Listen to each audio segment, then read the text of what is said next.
Il y a quelques années, ma mère devait aller à la laverie pour laver notre linge. Juste à côté de la laverie se trouvait un petit snack, dans lequel ma famille aimait manger. Mon frère et moi avons décidé d'accompagner notre mère pour l'aider, mais surtout pour manger au snack après. Environ un quart d'heure après le lancement de la lessive, mon frère et moi avons commencé à nous ennuyer. Nous avons donc décidé d'aller attendre dehors, sur un banc juste en face, d'où ma mère pouvait garder un œil sur nous. Quelques minutes sont passées, puis un vieil homme, tout maigre et ridé, qui devait avoir la soixantaine passée, est sorti de la laverie et s'est assis sur le capot d'une voiture garée juste à côté. Étant une enfant toute timide et réservée, j'ai arrêté de parler et j'ai fixé le seul des yeux pour éviter de croiser le regard du vieil homme. Mon frère a fait de même, en agitant nerveusement les doigts. Je me souviens avoir pensé sur le moment que ce n'était clairement pas sa voiture, puisque j'avais vu quelques instants auparavant un jeune homme sortir de cette même voiture. Le vieil homme nous a regardés fixement, mon frère et moi, avec un sourire sinistre sur les lèvres, en marmonnant Dieu savait quoi dans sa barbe. Ça n'avait aucun sens.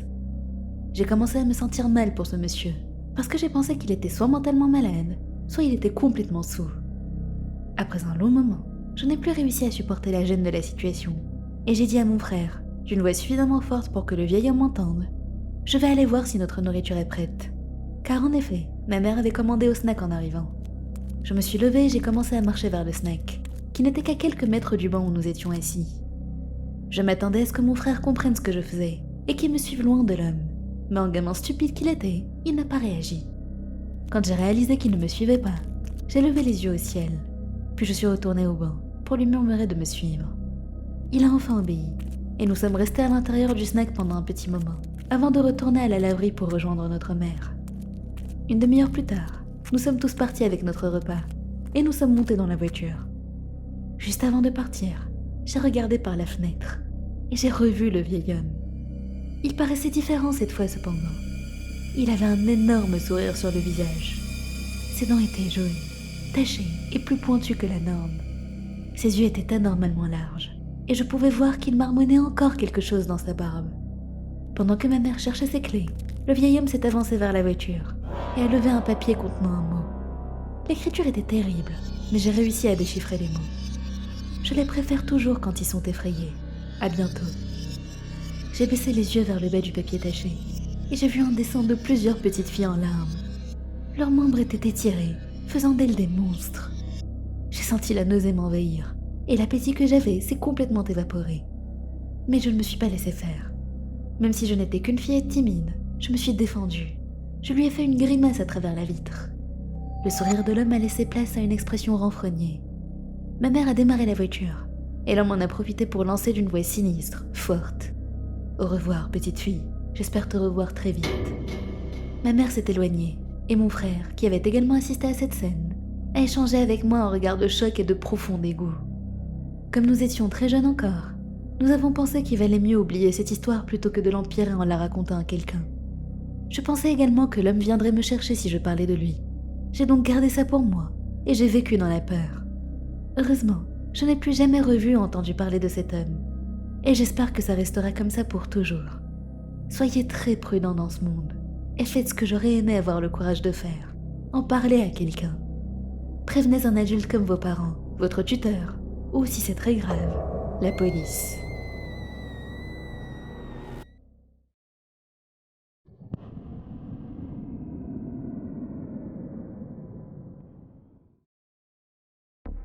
Cette histoire nous vient d'Atidia. C'est un homme actuellement âgé de 40 ans, mais son histoire s'est passée quand il n'avait que 28 ans. Atidia habite à Assam, une région en Inde. Un jour, il était en voiture pour rentrer chez lui, lorsque soudainement, 2 motos sont passées à toute vitesse devant lui. C'était de grosses motos, et on aurait dit que les motards se poursuivaient, ou au contraire faisaient la course. Atidia n'y a pas plus prêté attention, et a juste continué sa route. Après environ 5 minutes, une voiture de police l'a doublée à toute vitesse. Elle suivait la direction des 2 motos, mais c'est finalement Atidia qu'ils ont arrêté. Ils l'ont fait sortir et lui ont demandé de se baisser. Il a obéi, et les policiers lui ont demandé s'il avait vu 2 motos le dépasser.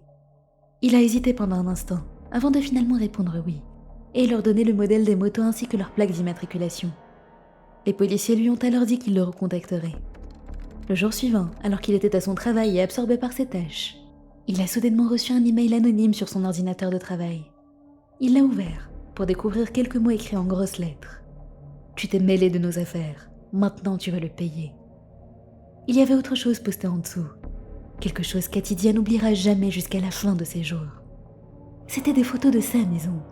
Et le pire, c'était des photos de l'intérieur de sa maison. Sa chambre à coucher, ses cuisines, son couloir, tout. Il a immédiatement appelé la police, et ils sont arrivés après une dizaine de minutes. Ils ont jeté un œil à son ordinateur, et lui ont dit que la personne qui avait envoyé cet email avait utilisé une méthode d'envoi intraçable, et que malheureusement, il n'y avait rien qu'il puisse faire. Ils ont proposé de laisser un policier devant chez lui pour surveiller les environs. Le policier en question est resté en place pendant 5 jours. Le 6e jour était le jour le plus horrible de la vie d'Atidia. Il dormait profondément quand il a soudainement été réveillé par un hurlement affreux du policier. Il est tout de suite sorti, et ce qu'il a vu lui a glacé le sang dans ses veines. 2 hommes, tous de noir habillés, étaient en train de poignarder sauvagement le policier. L'un d'eux s'est tourné vers Atidia, et il a pu clairement voir son visage. Il avait un sourire de psychopathe. Armé de son couteau, il s'est mis à foncer vers Atidia, pendant que son camarade lançait d'une voix sinistre « Ne te mêle plus jamais de nos affaires, sinon tu finiras comme ce cher policier. » Atidia a regardé autour de lui pour voir s'il y avait quelque chose pour se défendre, et il a aperçu une vieille batte. Il l'a attrapée et a frappé l'homme à la tête avec, qui s'est écroulé dans une mare de sang. Son associé a sorti un pistolet et a tiré, mais Atidia a couru vers lui et l'a assommé de la même manière que le précédent. Il est tout de suite rentré chez lui pour appeler les secours. La police est arrivée après quelques minutes, et les 2 hommes ont été emmenés à l'hôpital, où ils ont survécu à leurs blessures, même si elles étaient graves. Quant au policier poignardé, il a malheureusement succombé à ses blessures. Atidia a dû témoigner dans un procès contre eux, et les 2 ont été condamnés à la peine capitale. Il s'est avéré que c'étaient 2 prisonniers qui s'étaient échappés de prison, après avoir tué le garde et son chien, et volé 2 motos. Les motos étaient celles qui avaient doublé Atidia à toute vitesse ce fameux jour. La police les avait pourchassés, mais ils avaient réussi à l'assommer. À ce jour, Atidia continue d'entretenir la tombe du policier qui s'est sacrifié pour le protéger.